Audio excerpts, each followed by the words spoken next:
morning, ladies and gentlemen. We are on the final day of World Travel Market 2021. I'm delighted to have in front of me, answering my questions, hopefully, is the Minister of Tourism for that lovely island of Barbados, the country of Barbados. Good morning, Lisa Cummins. Good morning. Thank you for having me again. Yes, no problem at all. Lisa, what's the current state of travel into Barbados? What are your protocol measures currently? So we open to all travel. We're open to all travel. We have never closed our borders throughout the entire pandemic. And in May of 2021, we introduced the vaccinated protocols, which allowed for persons to enter the country differentiating between vaccinations and non-vaccinations. But we have remained open to both vaccinated and unvaccinated travelers. As at the last 2-3 weeks or so, we've made the final, well, probably the most recent change, I shouldn't say the final, because there are more changes expected to come, but the more recent change is that for vaccinated travelers traveling into Barbados, you can now travel into Barbados, take your test 3 days prior to arrival, and when you land in Barbados, you do your normal immigration customs procedures, drop your bags, collect your bags, and go.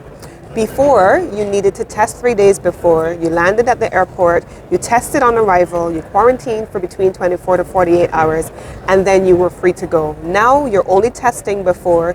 You are presenting and uploading. We've introduced an electronic system as well, where you can upload your vaccine certificate if you have one, or your test result, which you must have, and you submit that before you get your travel authorization to proceed, and that makes it even more seamless. And you can be out of the airport in 15 minutes and on the closest beach with a rum punch in hand. Sounds good to me. What time are we going? I'm ready to go right now. What about you? One of the aspects of the pandemic has been, from an international point of view, is how well the Caribbean has done. Yes. I assume that's true of Barbados as well in terms of inbound visitation. Absolutely. I think we certainly, over the course of the last few days here in London at the World Travel Market, it's been an incredibly extraordinary time here for us. In the last 6 months or so, we have been able to see a rebound of around close to 60% of our 2019 levels. Now, that's more significant because 2020 was a complete wash. I mean, 2020 is a non-year. We're not even counting 2020 in real life, for us in tourism terms. But in the 6 months of 2020, since July 2021, since July, we've seen an incredible rebound. And we're expecting that by the end of the calendar year, end of December, we're going to be seeing close to an 80% return of our 2019 numbers. And 2019 was a record year. If we look at the projections forward into 2022, that gets even more exciting in terms of the recovery, because we are seeing many of our travel partners projecting that 2022, based on current projections and the current trajectory, will be even stronger than 2019. Now, why is that significant? That's significant because all of our projections in the midst of the pandemic in 2020 said we could have a modest recovery if we were speaking optimistically by 2023. And if we were looking at it pessimistically, that we were looking at a long haul stay, for recovery at 2025. But here we are at the end of 2021, and the Caribbean generally is recovering and rebounding very quickly, and Barbados specifically, it has definitely begun a stunning rebound. It's very good, actually, and it leads me quite nicely into my next question, is that the pandemic and the pandemic years, and we can call them like dog years, they go Yes. go very quickly. That's right. But it does, the quick round, the pandemic has allowed Yes. people to rethink perhaps their tourism strategy, Absolutely. their tourism policy, and everybody is talking about building back better. Do you think that that's just rhetoric, or do you think there's a substance to it? In particular, is there a substance to it in Barbados? Well, under my leadership, for as long as I'm in the Ministry of Tourism and International Transport, there's absolutely substance to it. The truth, right, Graham, is this. Before 2019, we always by default had tourism. We did really well. We have exceptional marketing teams. Our teams have always been in the markets. We have amazing teams all around the world in the major source markets. We've always been pushing to get increased arrivals from non-traditional markets. That's always been the case. And I expect that that will continue to be the case because we still have those same personnel, that same personnel. We still have new additional personnel coming in, and we also have the same teams and partners in all of the markets. So that's not going to change. And I think we can be comfortable with that. But the key question here is, was that ever going to be enough, even at 2019? And certainly after the pandemic, is it definitely going to be enough? And has the world changed? And has the model changed? And do we need to change? And in the Ministry of Tourism in Barbados, we absolutely believe that there has to be a significant and not even a step change in the way in which we build back better. So what does that involve? It means that for us, we have to look at the structural transformation that is necessary in the tourism sector. We have to start looking at a number of key platforms: digitalization, integration of technology, the integration of youth, special emphasis especially on women who have been extraordinarily marginalized as a result of the COVID pandemic, and you see what vulnerability looks like. It has to be also an emphasis on linkages between the productive sectors: agriculture, manufacturing, international transport, tourism, education. All of those things are interconnected, and we have to be able to put structures that work around them. And then the final element of it for us is looking at our investment models and our international business expansion and linking that to franchising or tourism business models. So for example, why does Barbados not have, with all of its history of marketing and destination building and the development of the industry, not have international firms that are domiciled in other small island developing states that have become iconic brands? That's where the next direction has to be. Why does Barbados not have products on board aircraft all around the globe? A Barbados corner. We are the home of rum. We have amazing food that everyone loves. Where are we going with our products and our services globally as linked to tourism? And then the final part of this here is, how do we link our destination management by way of attracting increased arrivals? How are they getting to Barbados? They're coming on planes, they're coming on cruise ships. But in particular, as it relates to planes, we have to link that to our exports.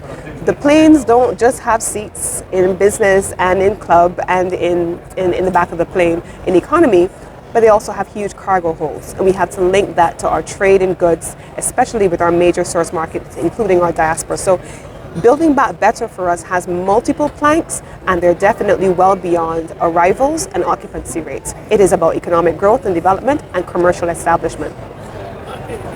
You give the impression that certainly you don't want to be quite as dependent upon tourism maybe as a single industry as you used to be, which more comprehensive, diverse product range and diverse economy. And does that lend itself, indeed, if you're going to get spectacular visitor figures, the spectre of over-tourism rears its ugly head again, which can often, how do your citizens react to that sort of thing when they can't park their car, when they can't get a hotel reservation or a reservation? What happens to them? Yeah, I think that's actually a critical question. And the question of over-tourism, I know that some of the partners in the industry don't even like to use the term over-tourism. But certainly for small island developing states like Barbados, you only have so much of a footprint that you can carry increased arrivals on. And so the issue here has never been, certainly not for me, and I know in many instances that's been a conversation that many have had.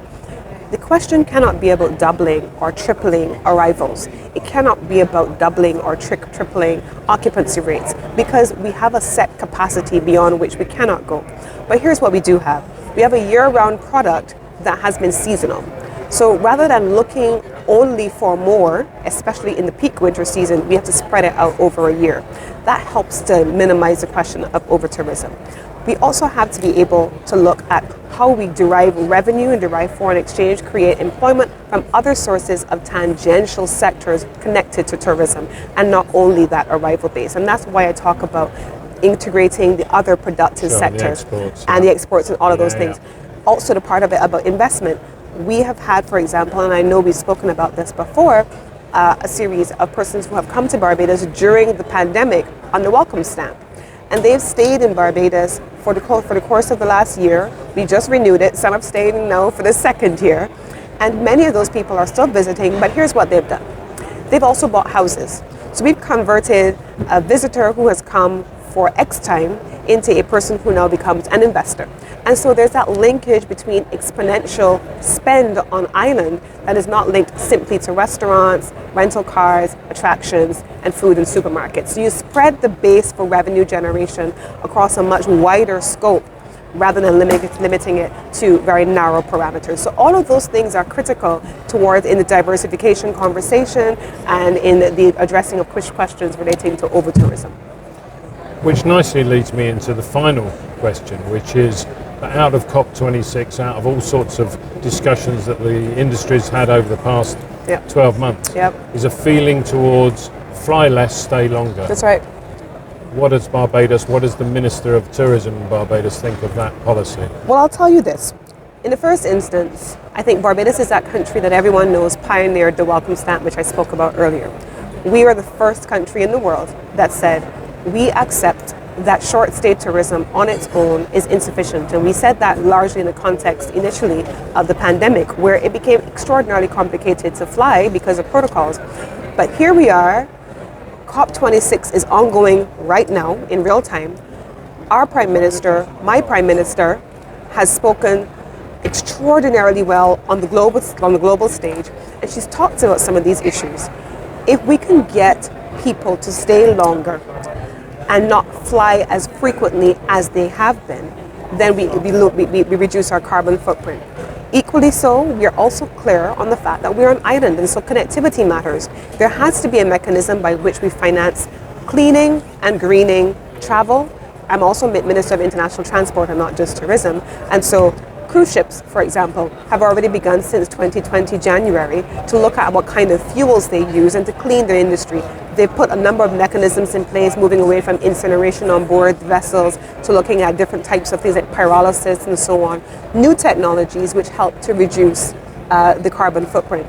Aircraft, equally so, and we're hoping that we can work very closely with the Aircraft Association and the Airline Association and Civil Aviation Authorities to be able to address some of these key questions as tourism-dependent economies, because certainly we do not want to have that contradiction between increased arrivals, increased flights, that then could do further harm to the 1.5 to survive that we as a region and as a country that we need.